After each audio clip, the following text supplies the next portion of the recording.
Фил топламлары жай гапьлердің құрамында әр түрлі өзгешелікке ие.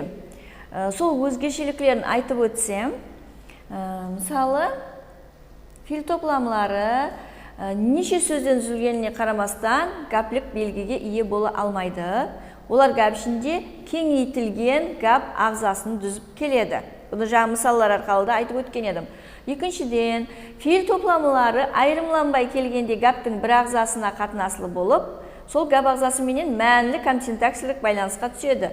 Сол ағзаменен басқару, жүккерлесу байланысқа түседі.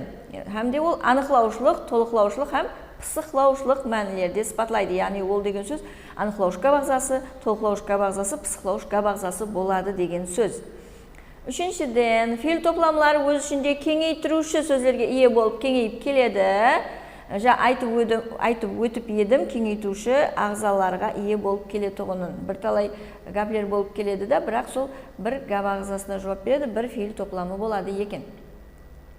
Фил топламалар гәптің басында келіп, тек арғы баянлауыштан ұзақ тұрғанда интонация арқалы айырымланып айтылады һәм үтір арқалы бөлініп жазылады. Оны жаңа мысалдар арқалы көрген едіңіз. Демек, фил топламалары басқаруында филлердің білдірілуіне, демек, фил топламаларындағы фил сөздердің білдірілуіне қарай хал фил топламы, келбетлік фил топламы һәм харекетаты фил топламы болып, фил топламалар үшке бөлінеді екен. Және бір айтатұғын нәрсе, фил топламалары бұлар бетлік емес филлер делінеді. Бетлік емес филлер дегеніміз, бұл бетлік қосымтасын қабыл етпейді.